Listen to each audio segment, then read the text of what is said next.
ਅੱਛਾ ਚਾਚਾ ਜੀ, ਹਾਂਜੀ ਇਹ ਤੁਸੀਂ ਕਿੰਨੇ ਬੰਦੇ ਕੰਮ ਕਰ ਰਹੇ ਹੋ? ਅਸੀਂ ਜੀ 5 ਬੰਦੇ।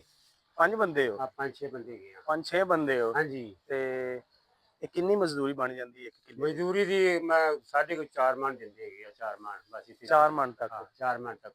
ਤੇ 6 ਬੰਦਿਆਂ ਨੂੰ 4 ਮਣ ਕਿੰਨੇ ਦਿਨਾਂ ਚ ਕਰਦੇ ਹੋ? ਇਹ ਪਰਸੋਂ ਦੇ ਲੱਗੇ ਆ ਕਣਕ ਵੱਢਣ। ਅੱਛਾ ਤਾਂ ਹਾਲੇ ਇਹ ਤੱਕ? 10 ਕਨਾਲ ਥਾਂ ਹੈ।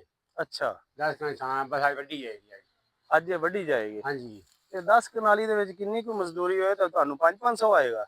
ਉਹ ਵੇਖੋ ਜੀ ਹੁਣ ਪਹਿਲੀ ਪੇੜ ਜੀ ਪਾਲਣਾ ਹੋਇਆ, ਪੇੜ ਜੀ ਪਾਲਣਾ ਹੋਇਆ। ਬਿਲਕੁਲ ਸਹੀ ਤੁਹਾਡੀ। ਹਾਂਜੀ ਚਲੋ ਜੀ, ਅੱਲਾਹ ਪਾਕ ਤੁਹਾਡੀ ਰੋਜ਼ੀ 'ਚ ਬਰਕਤ ਪਾਏ ਆਮੀਨ ਜੀ। ਤੇ ਹੋਰ ਮਜ਼ੀਦ ਬਿਹਤਰ ਤੋਂ ਬਿਹਤਰ ਕਰੇ।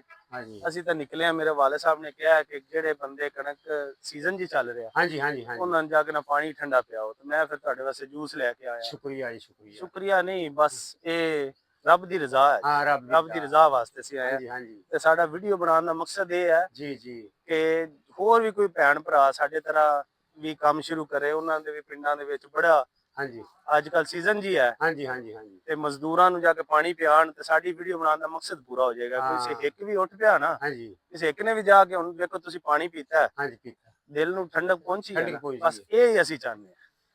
ਅੱਲਾਹ ਹਾਫਿਜ਼। ਅੱਲਾਹ ਹਾਫਿਜ਼। ਸ਼ੁਕਰੀਆ।